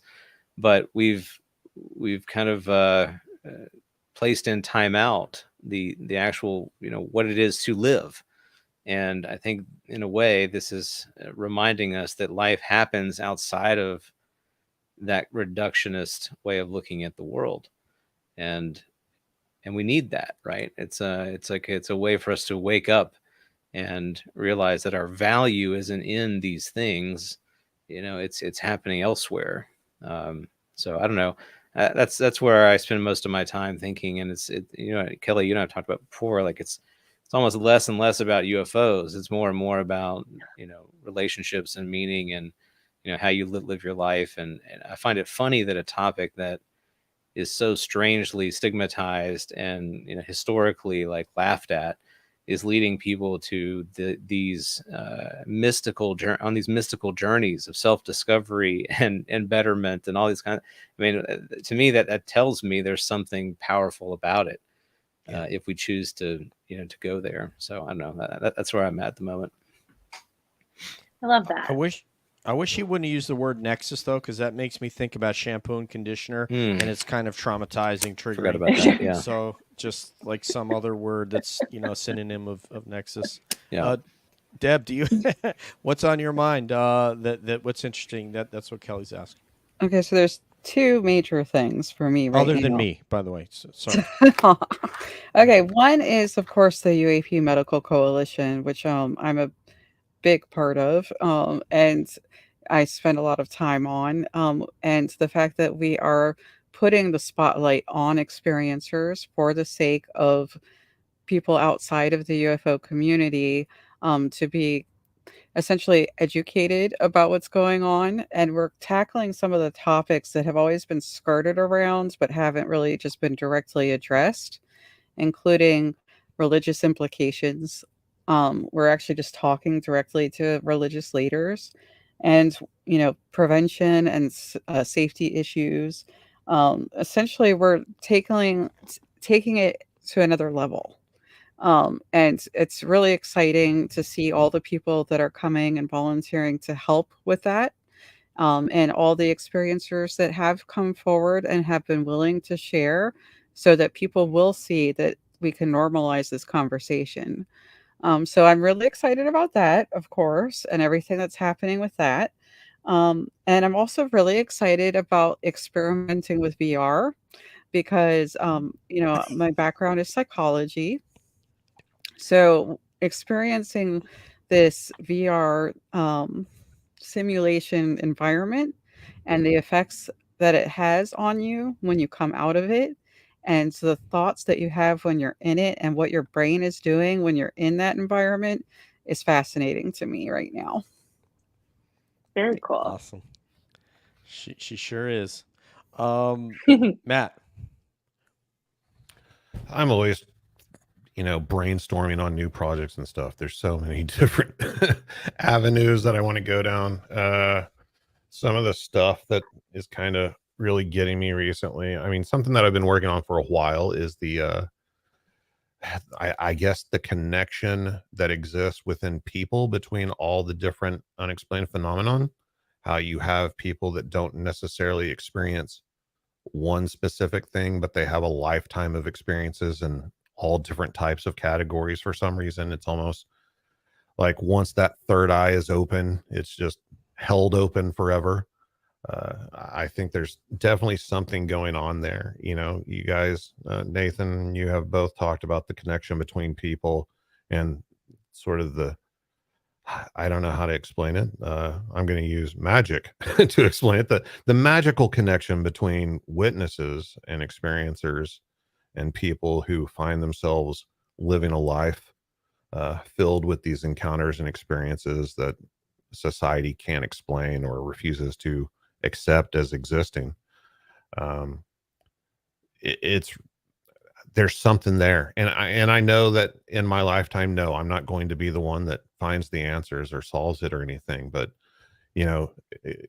kind of growing up in the Bigfoot world, I am doing my best to break those walls down and introduce the Bigfoot world to other communities and other things that are going on that Bigfoot people are experiencing as well, and showing that, like, hey, there's a whole world of stuff out there, not just this or not just that. And you might have a hard time, a Bigfoot witness might have a hard time accepting that there's ghosts, for instance. But at one point in time, they would have had a hard time accepting that there was Bigfoot. So I just want people to start paying attention more to the people than the subjects, and see if some growth and forward momentum can be built off of that. So that's kind of, I guess, the direction I'm going right now. And what's got me most excited is the prospect of new projects and how it will help in those areas. Love that. Yeah. I'm so glad I asked this question. Go figure. A great host comes up with a great question. We're not surprised. But yeah, we would like to bring these communities together, and that's why we're doing episodes on all three genre. And we know that there are people in the UFO community that won't tune in when we have a Bigfoot guest, and that's okay. But we want to have those conversations. So if the numbers don't add up, then the numbers don't add up. My paycheck stays the same. So, let's get MHE to the DOGG from LBC. So much. I am really excited about podcast movement. I'm going to a podcast conference in Denver, Colorado on Monday. And so I'm excited to, meet other creators in the space. And I always kind of keep an eye out if there's for any like other UFO podcasters there. But so we'll see. So I'm excited about that. And I interviewed Michael Masters, and that interview airs on Monday. And so thank y'all for that introduction. I just edited it a few hours ago, and it was just a really neat conversation. A conversation's good when you enjoy it twice, right? You were there. Yes. You were there for it, and then you listen back, you're like, man, that was so dope. brilliant that he said that. Yeah, yeah. So so I'm also just really grateful to be able to meet all of you and to be a part of this in the way that you allowed me to, because I really enjoy it a lot. Dig it. Oh, I love that. Kelly, do you want to respond to that before I jump in and run my mouth? No, you run away with that mouth. Go for it. No, thank you. It's a pleasure to have you, Meredith. I hope this is just the first of many when we have you co-host, and especially when we have a guest that we think will really resonate. And if there's one thing I've learned There are guests that we've had on that again, like we know when we have you on, we kind of know what we're going to get. We know it's going to be great. But we've had some others on where we're not too sure, but they have a genre. We had that husband and wife paranormal that work in the LBL up there in Kentucky, the land between the lakes, Joe and Jesse. And all of a sudden, and Joe looks like a rough customer in the beautiful biopic that they sent us. And then he's like, yeah, I have a degree in anthropology and stuff like that. And they were super interesting. So we've just made so many friends. And I think you've alluded to that several times tonight. And that's really a lot of what it's about. That's what you're going to be left with when it's over. You're probably not going to have a Logan Paul style bank account or buy a $7.4 million house. But what you will have made a lot of, you know what I mean? I mean, that's the reality. I mean, you're probably not going to get that kind of wealth out of this. But what you will have is a life enriching experience, having met a lot of people, as you said, that come from very different walks of life and a lifelong friendship. And I'll tell you what, the money just doesn't make up for that. It really doesn't, I mean, as long as you've found a way to keep yourself afloat, whether that's through whatever those means are, that's great. But these friendships, that feeling that you get from that, of all these new friendships, I think is invaluable. Kelly, you said at the real beginning, $7 million house is the friends we made along the way, as they say. Say that again. The real $7 million house is the friends we Yes. made along the way. Yes. I would just like to point out that I would still be friends with everybody if I was rich, though. Me too. I hope you'd invite us over. Just putting it out there. Absolutely. I was just shocked watching that documentary that Logan Paul was able to buy that at 18 years old. But, congratulations to he and his brother. Congratulations to Sean Ryan. I went and sent him a note and just said, man, from one, retired military cat to another, you are an outstanding interviewer and listener. And that is a skill. I don't know if he just had that or he developed that, but he deserves every bit of that. So last question from me is things. I wrote this down. You said in the beginning, relative to your life, things will turn out as they're supposed to. And I was really glad to hear you say that. If I can internalize that for myself. I won't say metabolize, all right, Nathan. I'll say digest. I'm just kidding. But with regard to the topic and the disclosure movement, will things turn out like they're supposed to? Yeah, I really think that they will. It's not that I don't get anxiety over it or that I don't worry sometimes, but there's a magic to this moment of what's happening right now. And I never try to push my beliefs on anyone else, but I believe that in some sense we all chose this moment to be here and to be here while this was happening. And yeah, I think it's all going to turn out the way it's supposed to. Once again, it might not be exactly the way that we want. We may not get every answer. It may not go exactly the way that we would want it to if we were in charge of control it ourselves. But the human story marches on, and this is just another chapter. And we are, as a human family, going to learn the lessons or not from this that we need to learn, or we won't. And the good news is we'll probably get another shot at it if we don't blow ourselves up or destroy the planet entirely. But yeah, I think it's all going to be okay, guys. I really do. There's this book that I'm a huge fan of called The Fourth Turning. And it's basically these guys who were doing this big generational study. They wanted to write about all the generations from basically the start of the United States until now. And what they found was that these generations repeat. There's a set of 4 kind of archetypal generations who have very similar characteristics and that go through kind of this same progression. It's the hero's journey again, right? And the point that we're in right now, it's called the fourth turning, because each of these phases that last about 20 to 30 years, that they call a turning, And we're in the crisis right now. Surprise! I'm sure everyone's very surprised to hear that. And according to them, if history continues to repeat itself the way that it has, we've got about another 10 years of this. But on the other side of the crisis, there is a time when you were basically going to have, the 1950s again. There's a time where, people have spent so much time going in different directions and fighting each other that suddenly, a crisis comes and it brings people back together. And suddenly they start to value the collective and, and want to contribute to that. And that's when, the great institutions are built, and that's when progress is made, and when the American dream is reborn. And I think that that's coming for us. And it feels very dark right now, and like things are just going to keep devolving forever. But I really don't think that's the case. History tells us that these dark nights don't last, and eventually the dawn does come. And I think it's all gonna be okay. I really do.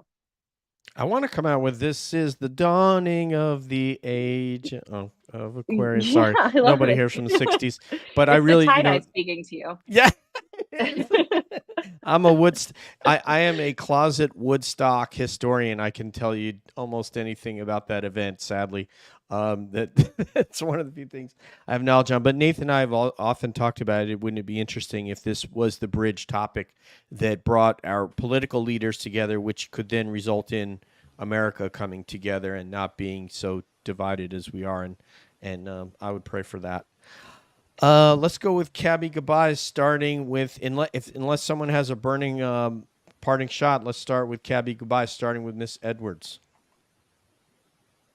I had a lovely time, and I'm really looking forward to going down the rabbit hole of your podcast, Kelly. I love that it's like the what'd you call it? The on-ramp to UFO culture. And I think that's so cool. I'm like, yes, that's a needed thing.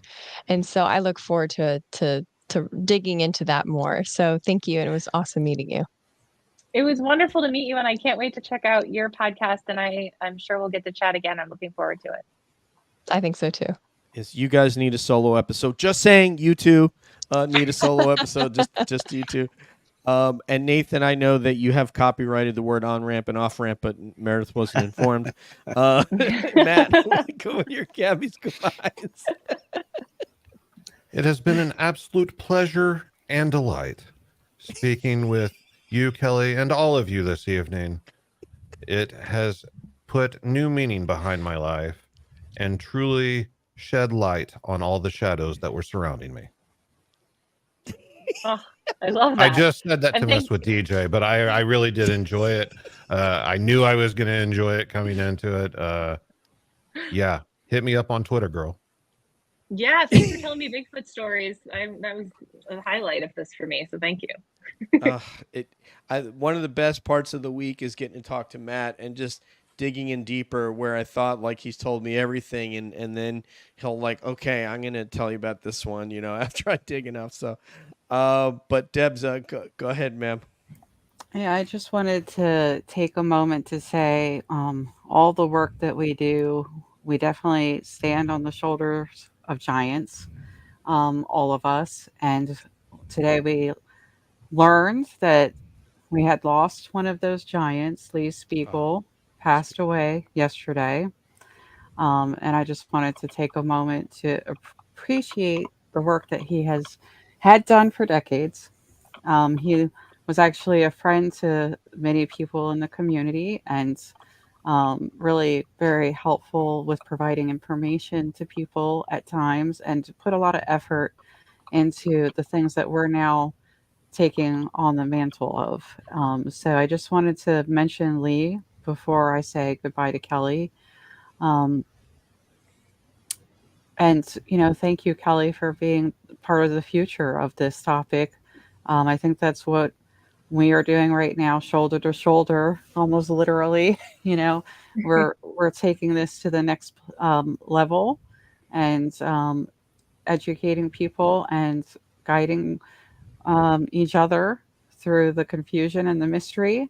And you do it in an excellent way, and you do it in a warm way, and as Meredith said, in an authentic way. And we appreciate that. So thank you.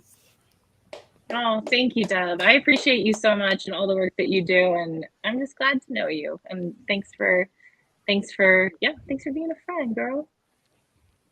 Thank you for being a friend. Money Nathan. Yeah, it's it's every once in a while we see folks on social media who have been doing this for a long time, and they'll make some comment. I've seen it all before, and we're doing this. We've been around this carousel, and I've seen it all before. And to some degree, they're right. They're right. But it won't. At some point, it won't be the same. And Kelly, you're a big part of where we are moving. And I appreciate your voice. Appreciate the seriousness with which you treat the topic.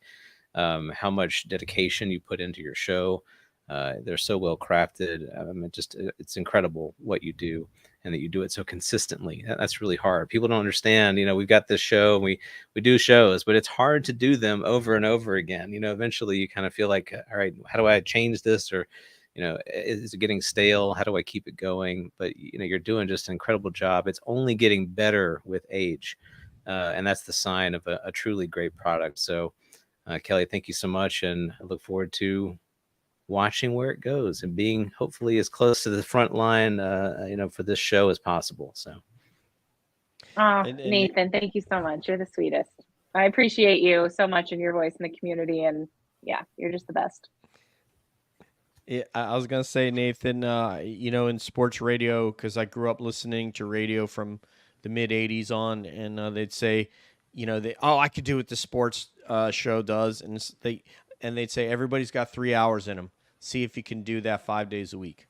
If you could find things to talk about when nothing's happening and make it interesting and entertaining. So, and to piggyback off of that, Kelly, I'm really glad that I at least got to meet you in New York. We didn't end up in the same dinner location, I don't believe, but I did get to come and meet you, and then have seen and listened to your work. And you're an amazing intellect for the community, and someone who puts so much thought into the things that she says and crafts it in such a way that people can digest it, Nathan. I didn't say that way. Which is and you can see we don't have any fun on the show. There's no laughing. There's no clapping. Okay. This is serious talk now. Very okay? serious.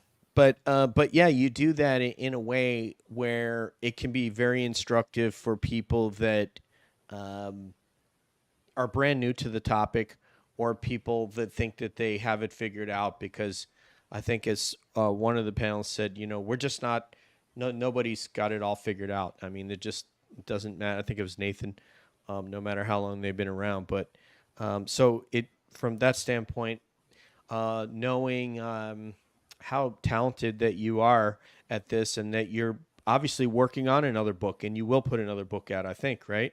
That's going to happen. Yeah. Mm-hmm. So that'll happen. And I'm sure it's going to be great, like the last book was. And I'm honored that you would come and spend time with us. So thank you so much. Yeah.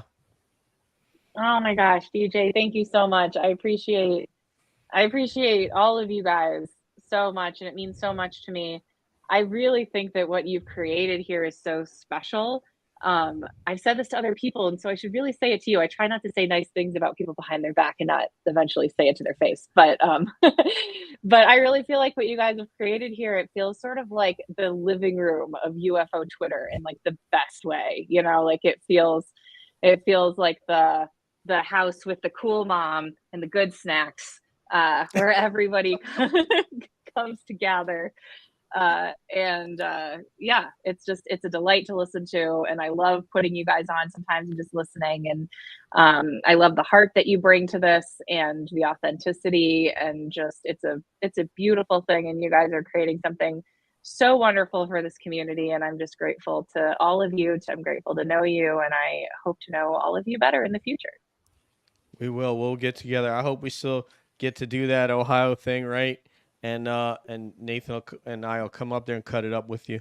Heck yeah. It's going to happen at some point. If not, maybe next spring. I'm working on it. We're thinking about it. Yeah. Awesome. All right. So for Meredith, for Matt, for Debs, for Nathan, And for our guest of honor, who I hope is going to come on for a part 2, Kelly, this is DJ saying peace out, one love. We'll see you down the road. And we're always wondering what's up around the bend.